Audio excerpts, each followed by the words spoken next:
하나님의 말씀은 에스겔 10장 1절에서 22절입니다. 에스겔 10장. 에스겔 10장은 우리 1장과 마찬가지로 다시 그 하나님의 보호자가 나타나는 그와 같은 장면입니다. 10장 1절. 이에 내가 보니 그룹들 머리 위 공창에 남보석 같은 것이 나타나는데 그들 위에 보호자의 형상이 있는 것 같더라. 하나님이 가는 베옷을 입은 사람에게 말씀하여 이르시되 너는 구름 밑에 있는 바퀴 사이로 들어가 그 속에서 숯불을 두 손에 가득히 움켜가지고 성읍 위에 흩어라시매 그가 내 목전에서 들어가더라. 그 사람이 들어갈 때에 그룹들은 성전 오른쪽에 서 있고 구름은 안뜰에 가득하여 여호와 영광이 그룹에서 올라와 성전 문지방에 이르니 그룹이 성전에 가득하며 여호와의 영화로운 광채가 뜰에 가득하였고 그룹들의 날개 소리는 바깥 뜰까지 들리는데 전능하신 하나님이 말씀하시는 음성 같더라. 하나님이 가는 베옷을 입은 자에게 명령하시기를 바퀴 사이 곧 그룹들 사이에서 불을 가져가라 하셨으므로 그가 들어가 바퀴 옆에 서매 그 그룹이 그룹들 사이에서 손을 내밀어 그 그룹들 사이에 있는 불을 집어 가는 베옷을 입은 자의 손에 주매 그가 받아 가지고 나가는데 그룹들의 날개 밑에 사람의 손 같은 것이 나타나더라. 내가 보니 그룹들의 곁에 네 바퀴가 있는데 이 그룹 곁에도 한 바퀴가 있고 저 그룹 곁에도 한 바퀴가 있으며 그 바퀴 모양은 황옥 같으며 그 모양은 내실꽃 같은데 마치 바퀴 안에 바퀴가 있는 것 같으며 그룹들이 나아갈 때에는 사방으로 몸을 돌리지 아니하고 나아가되 몸을 돌리지 아니하고 그 머리를 향한 곳으로 나아가며 그 온몸과 등과 손과 날개와 바퀴 곧 네 그룹의 바퀴의 둘레에 다 눈이 가득하더라. 내가 들으니 이번에는 듣습니다. 소리.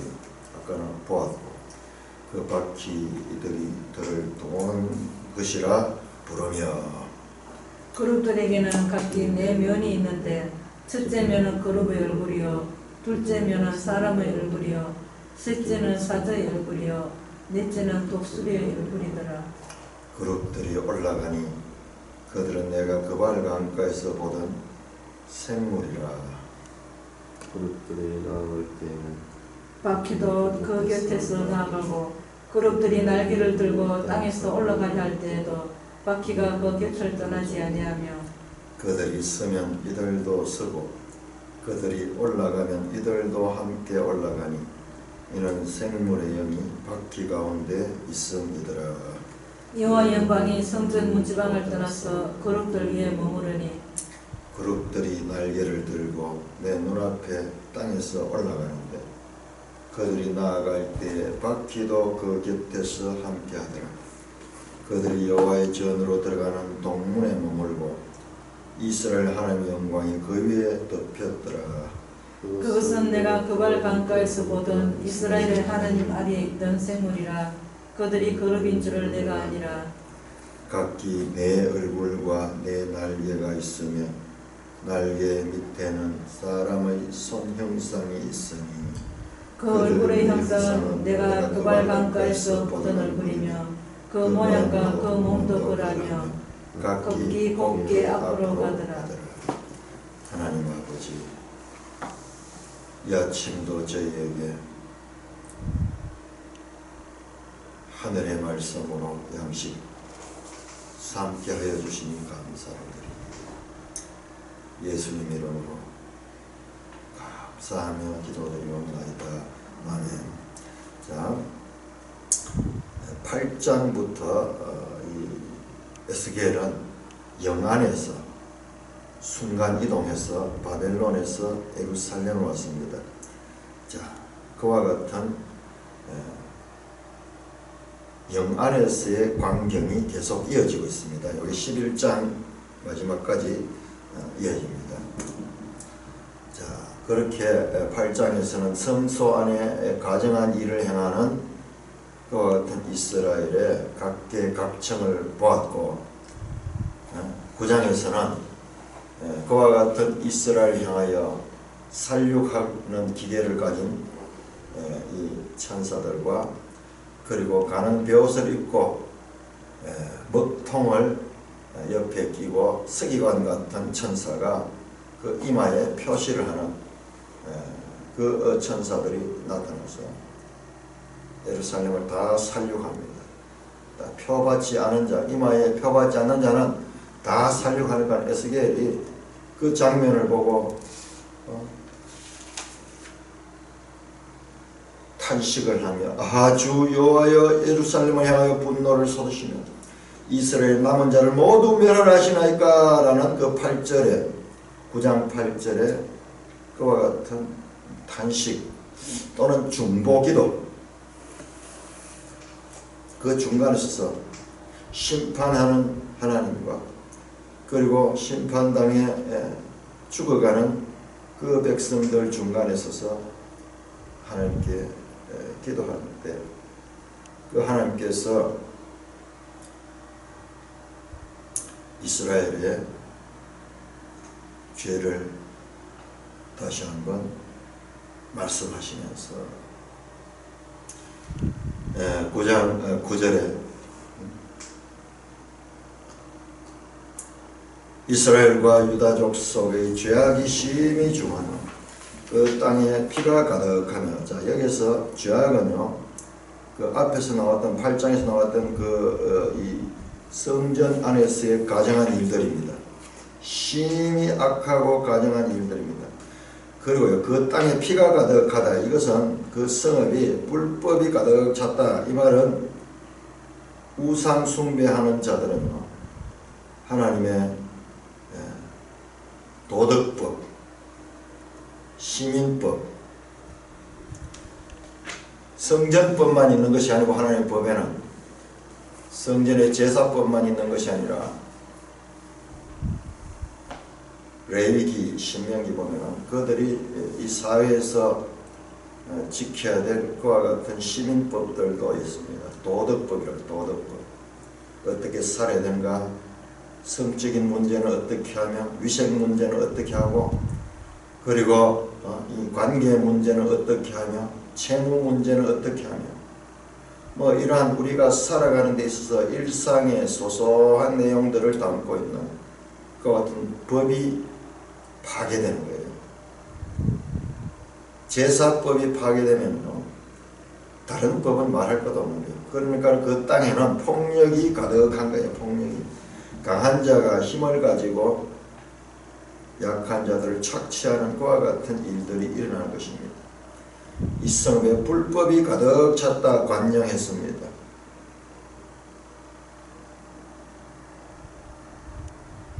그러면서 그들은 뭐라고 말하냐, 여호와께서 이 땅을 버리셨으며 여호와께서 보지 아니하신다.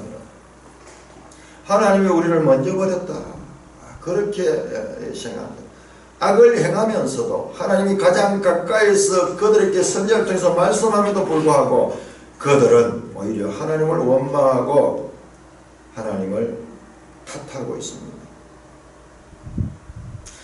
하나님의 심판의 이유를 그들은 전혀 알지 못하고 있습니다. 그러니까는 10절에 그러므로 내가 그들을 불쌍히 여기지 아니하고 긍휼을 베푸지 않으며 그들의 행위대로 그들의 머리가 아프다.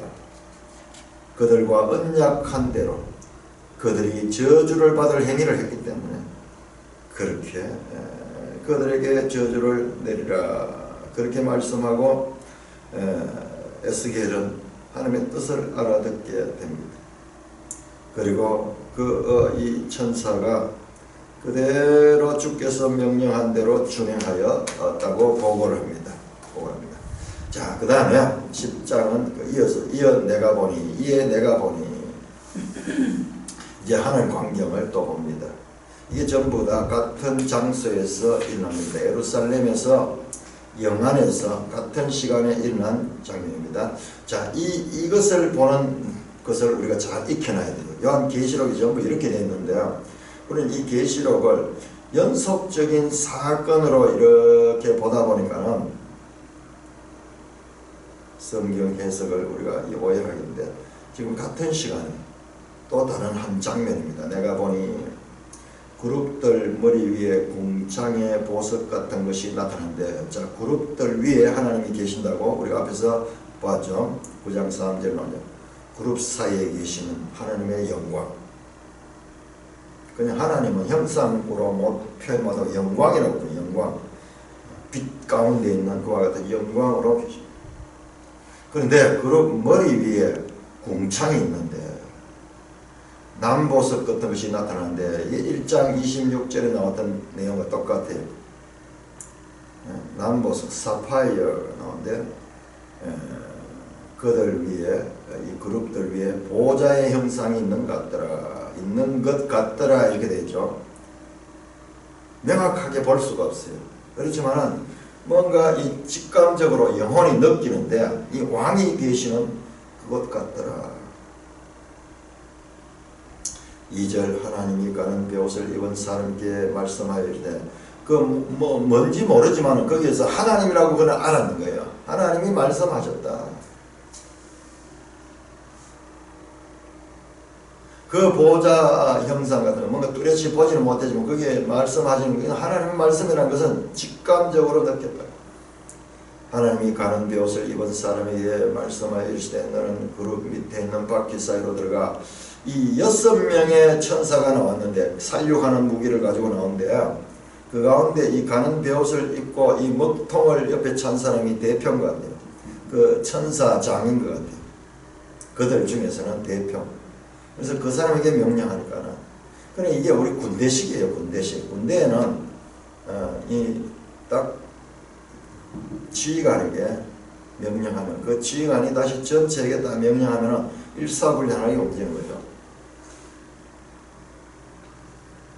너는 그룹 밑에 있는 바퀴 사이로 들어가 그 속에서 숯불을 두 손에 가득히 움켜가지고 성읍 위에 흩어라 하시네. 자, 그룹 밑에 있는 바퀴 있는데, 그 속에 숯불을 두 손에 가득히, 그 바퀴 속에서 불을 가지고 오는 거예요. 바퀴 그 속에 뭐 불이 있었던 것 같아요. 이 바퀴가 움직이는데 어떤 면에서 이 숯불의 힘을 가지고 움직인지도 모르겠어요. 그런데 이 당시로는 숯불이라고밖에 표현할 수 없었던 그것인데, 뭔가 에너지원이 되어서 이 바퀴를 움직이게 하는 그와 같은 숯불이 있습니다. 그것을 두 손 가득히 움켜가지고 와서 성읍 위에 흩어라. 이 계시록 8장에 보면요, 이와 비슷한 내용이 나옵니다. 이거 뭐냐, 심판을 나타내는 거예요. 그 불을 던져버리면, 그 불이 쫙 제압으로 나오겠죠. 그가 내 목전에서 들어가더라. 말씀하면 그대로 실행합니다. 그 사람이 들어갈 때에 이 가는 베옷을 입은 그 사람이죠. 들어갈 때에 천사입니다. 그룹들은 성전 오른쪽에 서 있고, 구름은 안뜰에 가득하며 여호와의 영광이 그룹에서 올라와 성전 문지방에 이르니, 다시 여호와의 영광이 나타나고 있습니다. 구름이 안뜰에 가득하며 하나님이 임재할 때에 나타나는 하나의 현상이요. 이 신해산 언약에서도 보면은 이 구름과 이런 것들이 나타나죠. 여호와의 영광이 그룹에서 올라와 성전 문지방에 이르니, 이게 9장에서 나왔던 것과 똑같은 거예요. 여호와의 영광이, 그룹 위에 있던 그 영광이 성전 문지방으로 이르렀다. 자, 그룹은 지성소 안에 있죠. 지성소에 언약궤가 그 그룹이 있는 곳이죠. 그 그룹 위에 있던 하나님의 영광이 성전 문지방으로 이르렀다. 성전 현관으로 옮겼습니다. 구름이 성전에 가득하여 여호와의 영화로운 광채가 뜰에 가득하였고, 여호와의 영광이 지성소에 있다 밖으로 나오니까 그 밖이 환해지는 거예요. 밖이 환해지는 거예요. 그러면 그 안에 여호와의 영광이 있던 그 장소는 오히려 깜깜해졌겠죠.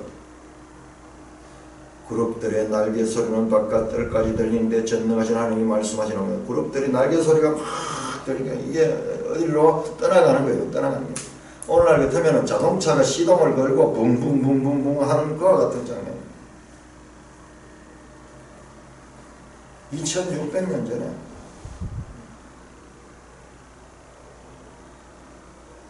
소리가 막 큰 소리가 나는데 그 소리가 나고 시각적으로는 영화로운 광채가 뜰 안에 가득했고 그룹들의 날개 소리는 바깥 뜰까지는 전능하신 하나님이 말씀하시는 음성 같더라. 그 날개 소리 자체가 전능하신 하나님이 말씀하시는 음성 같더라라는 비유적 표현입니다. 말로 표현할 수 없어요. 근사치로 자신의 경험을 통해서 말씀합니다. 하나님이 가는 베옷을 입은 자에게 명령하기를 바퀴 사이 곧 그룹들 사이 불을 가져가라 하셨으므로 그가 들어가서 바퀴 옆에 서며 그 그룹들 사이에 손을 내밀어 그 그룹들 사이에 있는 불을 집어 가는 베옷을 입은 자에게 주며 그룹들이 이 손을 내밀어 가지고 날개 밑에 손 같은 게 있는데 그게 쫙 움직여가지고 이거 오늘날 로봇 같은 거 한번 생각해 보세요. 오늘날 뭐 자동화된 공장에는 뭐 이렇게 쭉 손 같은 게 집어가지고 이렇게 하고 오늘날 포크레인 같은 거 이거 손이잖아요. 손 하는 역할. 이 참 우리가 지금 이 현대 문명이 막 만들어내고 있는 것들이 이미 그 하늘의 것을 지금 모방하고 있는 모방. 뭐라고 표현하겠어 그 당시에? 손 같은 것들이 쭉 나와가지고 뭐 땅을 퍼고 그 옛날 사람이 오늘날 와가지고 이 포크레인 일하는 거 보면 뭐라고 표현할 수 있겠습니까? 뭔가 이 손 같은 것이 있어가지고 그 불을 집어가지고 그 불을 주는 거예요. 불을 집어 가는 베옷을 입은 자의 손에 주매 그가 받아가지고 나가는데 8절 그룹들의 날개 밑에 사람의 손 같은 것이 나타나더라. 내가 보니 또 봅니다. 그룹들 곁에는 4바퀴가 있는데 이 그룹에도 한 바퀴가 있고 저 그룹에도 한 바퀴가 있으며 그 바퀴의 모양은 항옥 같으면서 이게 지금 1장에서 나오던 내용 똑같은 지금 반복입니다. 그 모양은 넷이 똑같은데 마치 바퀴 안에 바퀴가 있는 것 같으면 이중바퀴죠. 그룹들이 나아갈 때는 사방으로 몸을 돌리지 아니하고 나아가되 몸을 돌리지 아니하고 그 머리 향한 곳으로 나가며 그러니까 자유자재로 바퀴들이 움직이며 자 옛날 바퀴 한번 생각해보세요. 옛날 바퀴 자유자재로 움직이기 잘 못해요. 앞으로 가면 앞으로 가고 뒤로 가면 뒤로 가고 이러지만 옆으로 가고 이렇게 하면 상당히 힘듭니다. 근데 이 바퀴들은 바퀴 안에 또 바퀴가 있어가지고 전혀 그런 것들이 어려움이 없습니다. 그룹들이 나아갈 때는 사방으로 몸을 돌리지 않고 나가다. 몸을 돌리지 않고 앞으로 쭉 갑니다. 그 머리 향한 곳으로 나갑니다.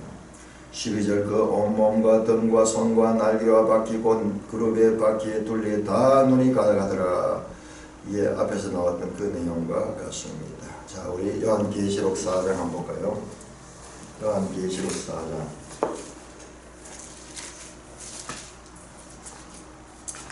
요한계시록 4장 6절. 4장 6절. 보좌과 수정과 같은 유리바다가 있고 보좌 가운데와 보좌 주위에 4 생물이 있는데 앞뒤에 눈들이 가득하더라. 그 첫째 생물은 사자 같고 둘째 생물은 송아지 같고 셋째 생물은 얼굴이 사람 같고 넷째 생물은 날아가는 독수리 같은데 똑같은 거예요. 2600년 후에 600년 후에 요한이 봤던 것과 똑같은 점, 똑같은 점. 눈들이 가득하더라. 우리 오늘날 이 현대 문명이 만들어내는 비행기나 뭐 자동차나 이런 것들 보세요. 전부 사람 닮았어요. 피조물 닮았어요. 비행기는 날개가 있고 새들 닮아 있고 이 자동차도 또 사람 같아요. 눈이 있어. 헤드라이트가 앞에 불 켜 어떨 때 보면 사람 눈 같아요.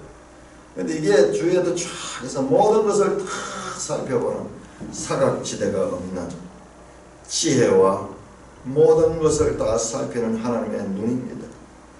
사탄은 이 눈을 또 모양 내가지고 이 눈을 그들의 상징으로 그렇게 만들죠. 눈, 외눈. 근데 하나님 눈은 사방이 가득합니다. 이게 스가랴서에도 이 눈이 나옵니다. 스가랴 4장 한번 볼까요? 스가랴도 이 하늘의 광경이 보이는 그런 장면. 이 하늘의 광경은 성경들끼리 서로 마찰하지 않은 곳으로 보완하고 있습니다.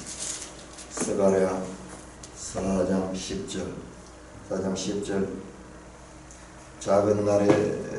작은 일의 날이라고 멸시한 자가 누냐 사람들이 스룹바벨의 손에 다림줄이 있음을 보고 기뻐하리라.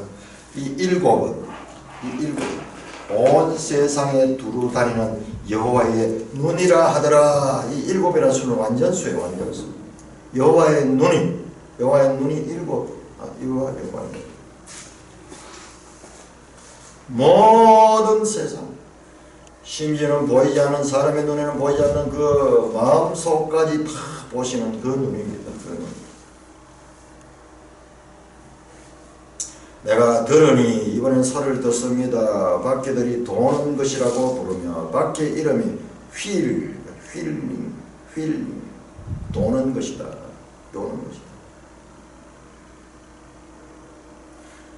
그룹들에게는 각기 네 면이 있는데 첫째 면은 그룹의 얼굴이요 둘째면은 사람의 얼굴이요 셋째는 사자의 얼굴이요 넷째는 독수리의 얼굴이더라.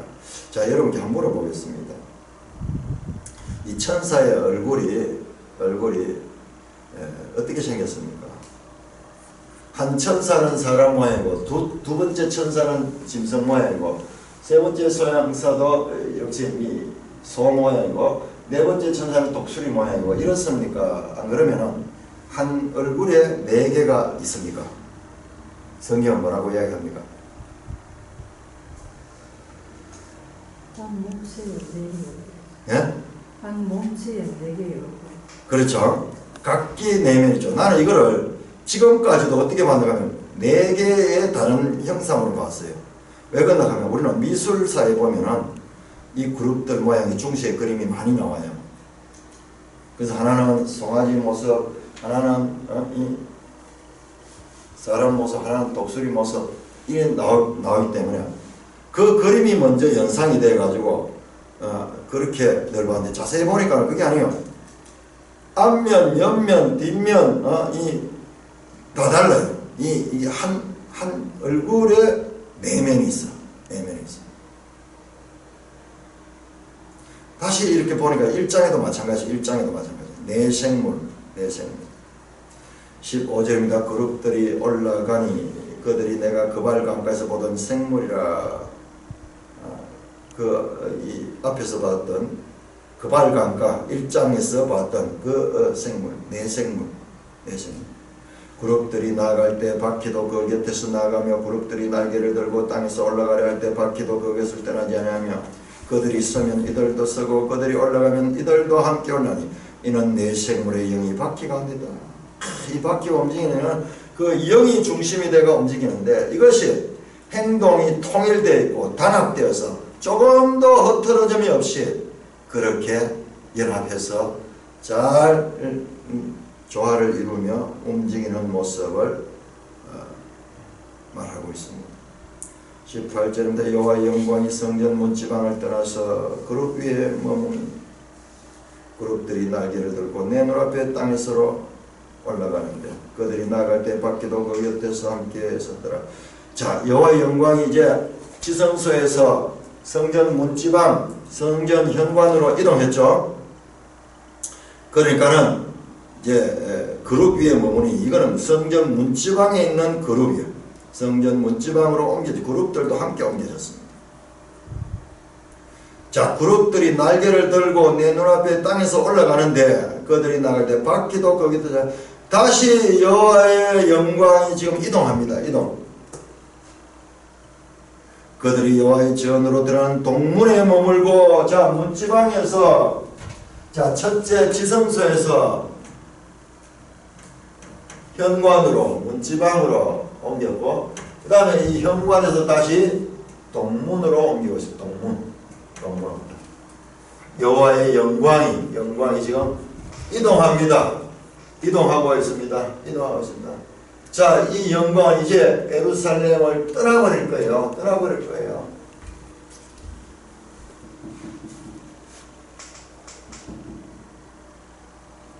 이스라엘 하나님 영광이 그 위에 덮였더라. 이제 동문의 하나님 영광이 덮였습니다. 그것은 내가 그 발 강가에서 보던 이스라엘 하나님 아래에 있던 생물이라. 그들이 그룹인 줄을 내가 아니라. 각기 내 얼굴과 내 날개가 있으며 날개 밑에는 사람의 손 형상이 있으니 그 얼굴 형상 내가 그 발 강가에서 보던 얼굴이며 그 모양과 몸도 그러하며 각기 곧게 앞으로 가더라. 자, 이들은요 명령하는 대로 움직인 거예요. 이들은 전진만 한 거예요. 이들은 돌아본다든지 그런 것들이 아닙니다. 서로 충돌댕이 없이 다 모두 한마음이 되어서 같은 일을 합니다. 누가복음 9장에 나오는 예수님의 말씀, 손에 쟁기를 잡고 뒤를 돌아본 자는 하나님 나라에 합당치 아니하다. 일로 맺은 주의 뜻을 행하는 그룹 천사들은 바로 하나님 나라 백성들의 하나의 모델이 됩니다. 모델입니다. 자, 멜성의 해설을 보십시다. 멜성의 해설 18절에서 19절 중요한 해설이 나옵니다. 자, 성전을 떠나시는 하나님. 이 복잡한 내용들은요 이겁니다. 핵심은 성전에서 떠나가시는, 지금까지 모세시대 이후로 그 성전 속에 머물고 계시는 하나님의 영광이 이제 이스라엘로부터 떠나갑니다. 떠나갑니다. 왜? 이스라엘 백성과의 언약 관계가 깨어졌기 때문에 하나님은 그들과 언약을 이행할 수가 없습니다. 18절 19절 해설입니다. 성전을 떠나십니다. 하나님이 어떤 분이십니까? 하나님은 성전을 떠납니다. 언약궤만 있으면 승리하고 성전만 있으면 하나님을 묶어둘 수 있는 것처럼 생각한 이스라엘의 오랜 신념이 와르르 무너지는 순간입니다. 이거 아주 중요하고요. 이스라엘의 성전 신학 사상, 성전 신학 아주 중요한 건데 이게 뭐냐? 그럼 잘못된 성전 신학이요. 법궤 또는 성전 이것이 있기 때문에 전쟁 갈 때 이 법궤를 들고 나갔죠. 전쟁 갈 때 법궤를 들고 나가면 하나님께서 우리에게 전쟁에서 승리해 줄 것이라는 그와 같은 생각을 가지고 있었어요. 이 사무엘서입니다. 그리고 우리는 성전, 하나님이 성전 속에 있기 때문에 하나님께서 우리를 지켜주신다. 세계에서 가장 위대한 나라로 우리를 지켜주신다. 그와 같은 믿음을 가지고 있어요. 믿음. 성전만 있으면 하나님을 묶어둘 수 있는 것처럼 생각한 이스라엘의 오랜 신념이 와르르 무너지는 순간입니다. 오늘날 우리들에게도요 이와 같은 잘못된 신념, 이 자기의예요. 자기의가 많습니다. 하나님은 사람이 지은 화려한 성전이 아니라 하나님을 섬기는 정결한 백성 중에 거하시고 순종하는 공동체와 함께 하십니다.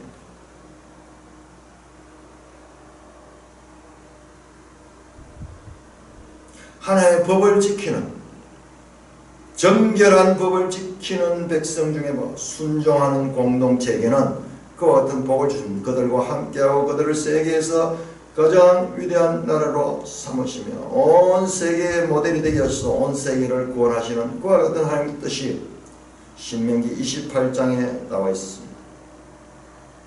그러나 불순종하는 공동체에는 저주가 있습니다. 그런데 이들은 순종하는 복에 대해서만 집중하고 있고 불순종의 저주는 자기들과 상관없는 것이라고 생각하며 하나님의 말씀들을 자기중심적으로 해석하고 있습니다.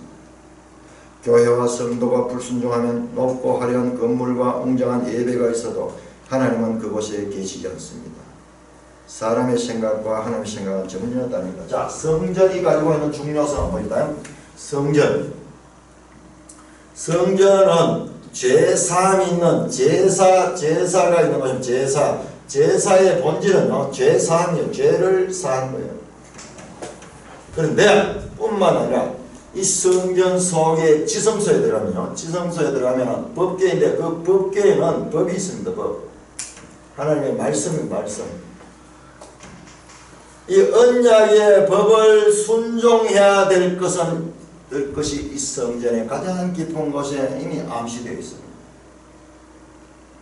이와 같은 법과 제사가 함께 지켜진 적에 이것이 하나님의 성전입니다. 그러나 이 법은 무시하고 그냥 의식적인 제사만 지키는 것이 하나님은 그곳에 있을 수 없습니다. 내가 제사를 원치 않고 제사보다 순종을 원한다는 말씀이 바로 그와 같은 것입니다. 제사와 하나님의 법이 같이 나가는 겁니다. 두 바퀴처럼 나가야 되는 거예요. 두 바퀴처럼. 이스라엘 백성이 성전에서 우상 숭배만 했을 뿐만 아니라 사회를 보니까 이 법이 지키지 않는 불법이 가득하는 거나 거기에서 폭력이 일어나고 약육강식이 일어나는 이거는 하나님 없는 나라는 그게 당연해요. 하나님 없는 나라는 전부 힘 있는 자가 왕이 됩니다. 그러나 하나님의 백성들은 그와 반대예요. 오히려 힘 있는 자가 약한 자를 섬기고 왕이 어떤 왕이냐? 첩을 많이 두고 무기를 많이 두고 그렇게 합니다. 왕이 옆에 하나님 율법책을 등사해서 두고 그리고 왕이 그 말씀에 순종하고 그 말씀을 따라 통치하는 나라가 하나님 나라예요. 하나님의 눈은 사방에 가득 있습니다. 그들이 겉으로 아무리 흉내를 내도 하나님은 그들의 심중까지 다 보십니다. 성전에서 떠나시면 그들이 이와 같이 하나님의 모든 법을 어겼기 때문에 떠난다는 것을 우리는 알아야 됩니다.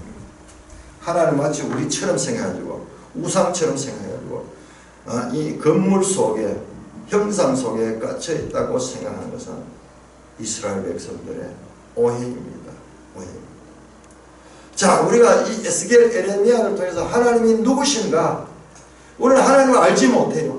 그러니까는 돌로 형상을 만들어 그걸 하나님께 섬기고 짐승의 그림을 그리고 그걸 하나님께 섬기고 심지어는 곤충의 모습을 그려놓고 조각해놓고 그 앞에 절을 하고 하는 이와 같이 하나님에 대한 무지한 백성들에게 하나님이 누구신가를 알리는 그와 같은 내용이 이 성경 속에는 들어있는 것입니다. 하나님이 어떤 분입니까? 매일 성경 계속 묻습니다. 계속 하나님이 누구신가? 그들이 내가 여호와인 줄 알리라. 하나님의 심정입니다. 하나님이 그들이 하나님을 알기를 원하고 있습니다. 자, 11장입니다. 11장 1절에서 13절까지 보도록하겠습니다. 11장 1절.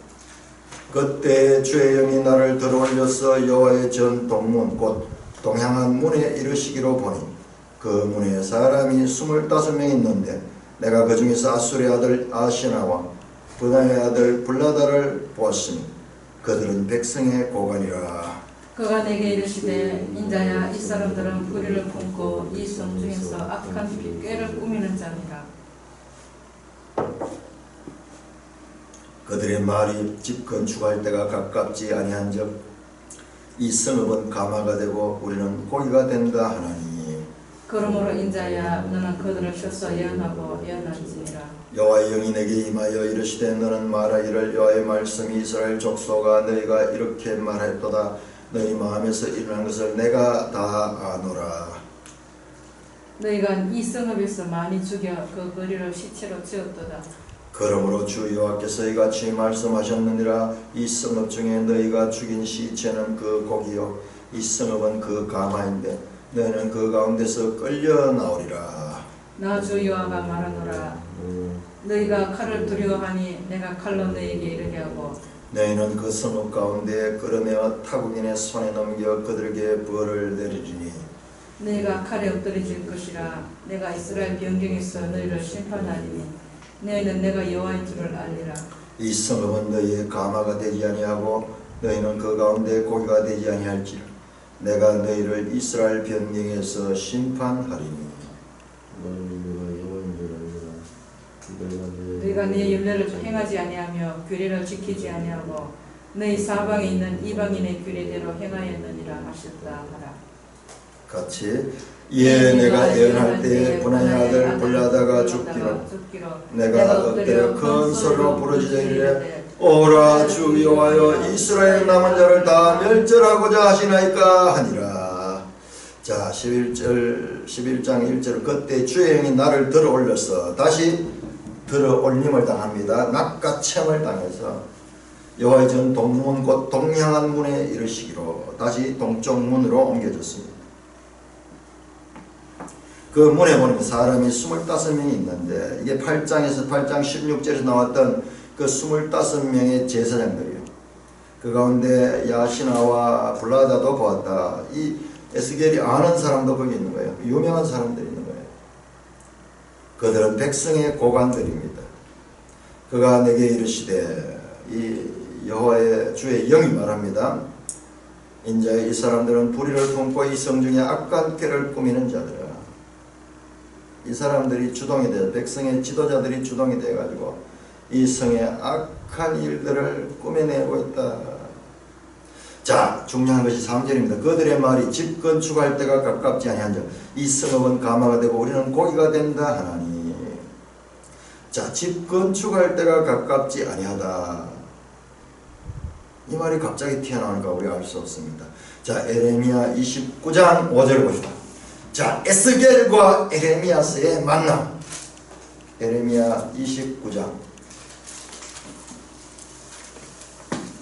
성경과 성경과의 관계. 29장 5절. 에레미야는 유다에 남아있죠. 남아있던 선지자죠. 이때 에레미야가 지금 이 예루살렘에 사역하고 있을 때예요. 지금 에스겔이 지금 영안에서 이 장면을 볼 때 5절입니다. 4절 5절 여호와 이스라엘 하나님께서 예루살렘에서 바벨론으로 사로잡혀가게 한 모든 포로에게 이같이 말씀하시라. 너희는 집을 짓고 거기에 살며 텃밭을 만들고 그 열매를 먹이라. 아내를 맞이하여 자녀를 낳으며 너희 아들이 아내를 맞게 하며 너희 딸이 남편을 맞아 그들로 자녀를 낳게 하고 너희가 거기서 번성하고 줄어들지 아니하게 하라. 너희는 내가 사로잡혀간 그 성읍에서 평안을 구하고 그들을 위하여 여호와께 기도하라. 뭐냐 그러면요, 포로 시간이 잠깐이 아니라는요. 포로 시간에서 1년 만에 옮겨질 것 같으면 거기에 집 지을 필요 없어요. 잠시 머물러 있다 돌아오면 돼요. 그러나 이 포로 생활은 그렇게 짧지 않다. 거기에 집을 짓고 거기 결혼하고 거기 자식하고 농사 짓고 거기서 틀을 닦고 그 바벨론 안에서 그들을 위하여 기도해서 바벨론이 평안하도록 하라. 바벨론이 너희의 가마가 되어서 너희를 보호해준다. 마치 가마 속에 이 고기가 있잖아요. 고기는 아주 귀하죠. 그래서 가마에 불을 떼서 가마가 그 고기가 잘 익도록 보호해주는, 이건 좀 어떻게 보면 좀 부정적인 것 같은데요. 이거 긍정적으로 생각할 적이야. 이 고기는 귀한 것이죠. 우리의 음식이죠. 귀중한 것입니다. 그래서 이 가마가 바벨론이 가마가 되고 그들을 보호해준다. 그러므로 너희는 거기서 집을 짓고 그렇게 살아라. 포로 기간이 길게 될 것을 알고 하나님의 뜻을 전합니다. 이 말씀이 온 예루살렘과 포로민들에게 퍼져 있어요. 선지자를 통해 하나님 말씀하십니다. 너희는 그 바벨론에서 집을 짓고 거기에서 결혼하고 거기서 자녀를 얻고 농사를 짓고 그곳에서 너희가 계속 사는 것처럼 생각하면 거기에서 살아라. 그런데 그들은요, 그 반대로 아니다. 집 건축할 때가 가깝지 않다. 패망은 멀었다. 우리를 포로로 잡혀가지 않는다. 에림의 말은 틀렸다. 즉 이 성읍은 가마가 되고 우리는 고기가 된다. 이 예루살렘 성전 있는 이 예루살렘 성이 우리를 보호해준다. 그렇게 말씀합니다.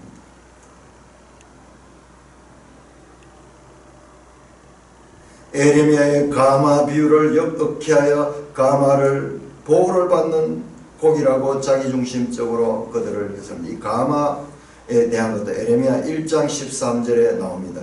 가마가 북쪽에서부터 기울어져 가지고 그 안에 있는 것이 다 쏟아지는 그 장면은, 이게 지금 에레미야서와 연결되고 있습니다. 4절입니다. 그러므로 이제 너는 그들을 쳐서 예언하고 예언할지니 여호와의 영이 내게 임하여 이르시되 너는 말하기를 여호와의 말씀이 이스라엘 족속아 너희가 이렇게 말하였도다. 너희 마음에서 일어난 것을 내가 다 아노라. 앞에서 말했던 그 말씀이죠. 너희가 이 성읍에서 많이 죽어 그 거리를 시체로 채웠도다. 이 예루살렘 성에 많은 불법한 일이 일어나서 폭행이 일어났습니다. 7절 그러므로 주 여호와께서 이같이 말씀하셨느니라. 이 성읍 중에 너희가 죽인 시체는 그 고기요 이 성읍은 그 가마인데 너희는 그 가운데 끌려나온다. 자, 이 백성의 고관들의 생각과 정반대로 오히려 너희가 죽인 사람들이 그 성읍 이 가마 안에 고기같이 보호받고 너희는 그 가운데서 끌려나온다. 너희 생각과 반대다. 그 말씀입니다. 8절 다 주 여호와가 말하노라. 너희가 칼을 두려워하니 내가 칼로 너희에게 이르게 하고 너희를 그 성읍 가운데서 끌어내어 타국인의 손에 넘겨 너희에게 벌을 내리니 너희가 칼에 엎드러질 것이라. 내가 이스라엘 변경에서 너희를 심판하니 너희는 내가 여호와인 줄을 알리라.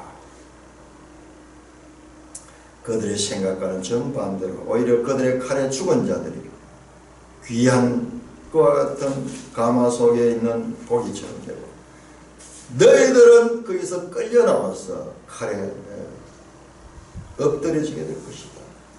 너희는 내가 여호와인 줄 알리라. 11절 이 성읍은 너희의 가마가 되지 아니하고 너희는 그 가운데 고기가 되지 아니할지라. 내가 너희를 이스라엘 변경에서 심판하라. 반복해서 그들의 잘못된 생각을 정확하게 지적합니다. 너희는 오히려 그 가마 속에 고기가 되지 않고 너희는 심판받게 될 것이다. 이스라엘 변경에서 심판하라. 이스라엘 변경, 이스라엘 국경까지 가서 이게요. 이게 보면은 열왕기를 보면 이와 같은 일들이 납니다. 12절 너희는 내가 여호와인 줄 알리라. 다시 한번 반복합니다. 강조 반복이 지금 여기서 계속 나옵니다. 너희가 내 율례를 행하지 아니하며 규례를 지키지 아니하고 너희 사방에 있는 이방의 규례대로 행하였느니라 하십니다. 자, 심판의 궁극적인 이유가 나옵니다. 심판의 이유는 결국 언약 파기입니다. 자, 이걸 우리가 놓치면 안 됩니다.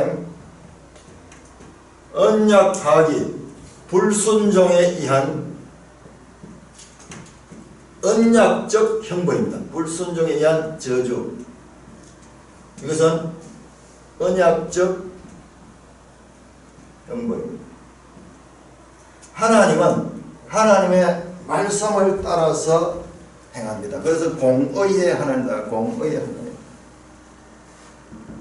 너희가 하나님의 규례, 내 율례와 내 규례를 지키지 않냐고 이방인의 규례대로 행한다. 우상 숭배하고 모든 이방인의 규례. 이거 한번 보세요. 이 말씀 한번 생각해서 예수님께서 제자들이 서로 높고 잘 때 하신 말씀이에요. 그때 하신 말씀이에요. 이방인들 나라는 어떠하냐? 그들의 대인들, 큰 자들은 작은 자들의 성경을 받는다. 그러나 너희는 그렇지 아니하니 이방인의 규례와 하나님의 백성의 규례는 다릅니다. 문제는 이방인의 규례들이 하나님의 교회 안에 들어오는 것이에요. 우리가 가장 경계해야 될 것이 그런 것들인데 그러나 그와 같은 일들이 무분별하게 이루어지고 있지 않은지 우리의 말씀에 눈이 없으면요 그런 일이 일어나고 있어도 그걸 분별하지 못하는 거예요. 명확하게 말씀합니다. 내 규례를 행하지 않으면 내 규례를 지키지 않아요. 너희 사방에 있는 이방인의 규례대로 행한다. 그러므로 너희는 하나님의 법에 따라 저주의 심판을 받게 된다. 그런대로 그들은 불법을 행하면서도 아니다. 성전이 있기 때문에 우리를 보호해주겠다. 여호와가 가마솥처럼 우리를 보호해줄 것이다. 너희 생각은 틀렸다. 13절 이에 내가 예언할 때에 번의 아들 블라다가 죽기로 내가 엎드려 큰 소리로 부르짖어 이르되 오라 주 여호와여 이스라엘의 남은 자를 다 멸절하고자 하시나이까 하니라. 자, 여러분들 자세히 보세요.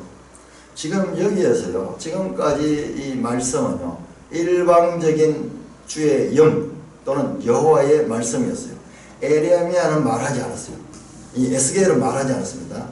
지금 에스겔은 어떤 상태냐 그러면요, 에스겔은 우리 3장에서 보면 입이 천장에 닫혔어.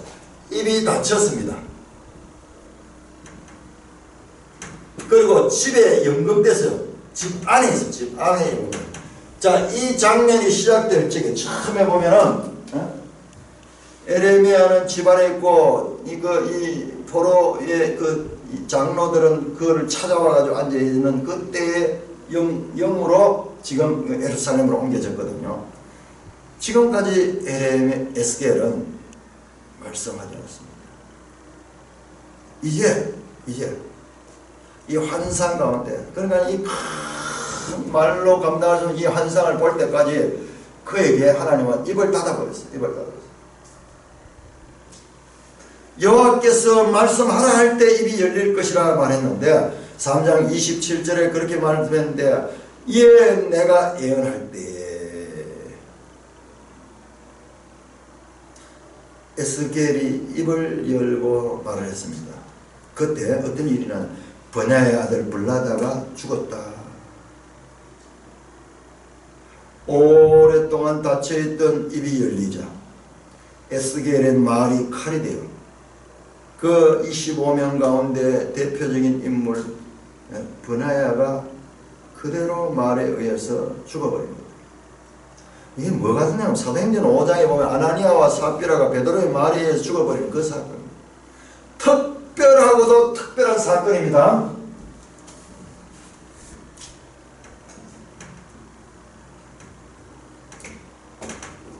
성경에 기록이 되시면 이 보편적인 것을 생각하는데 그렇지 않습니다. 오랫동안 닫혀있던 입, 내공이 가득 차있고 성령에 감당할 수 없는 그와 같은 능력을 입고 있던 그 에스겔이 하나님의 음성을 대언할 적에 그 악행하던 자가 그대로 죽어버려요. 그래서 에스겔도 놀랐습니다. 내가 엎드려 큰 소리로 부르짖으려 오라 주 여호와여 이스라엘 남은 자를 다 멸절하고자 하시나이까 하니라. 23절은 다시 한번 보세요. 9장 8절에서 여호와여 예루살렘에 하여 분노를 쏘는 이스라엘의 남은 자를 모두 멸하려 하시나이까 같은 말씀입니다. 오라 주 여호와여 이스라엘 남은 자를 다 멸절하고자 하시나이까 하니라. 23절은 9장 8절과 같은 에스겔의 질문이면서도 또한 기도입니다. 이 질문 속에는 레위기 26장 44절에 이 말씀이 에스겔을 통하여 나타나고 있습니다. 뒤에 나오는 내용을 보면요, 이어지는 내용을 보면 왜? 남은 자를 다 멸절,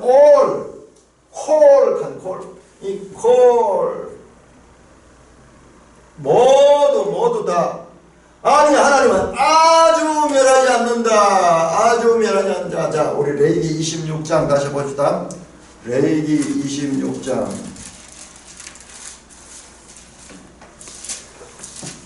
자, 우리가 어떻게 기도해야 되는가? 레위기 26장은 불순종에 의한 저주를 쫙 이야기했습니다. 44절입니다. 44절, 26절. 그런즉 그들은 그들의 원수들의 땅에 있을 때 바벨론 포로로 잡혀 갈 때를 이미 이야기하였네. 원수들의 땅에 있을 때 내가 그들을 내버리지 아니하며 미워하지 아니하며 아주 멸하지 아니하며 그들과 맺은 내 언약을 폐하였나. 하나님의 언약이요.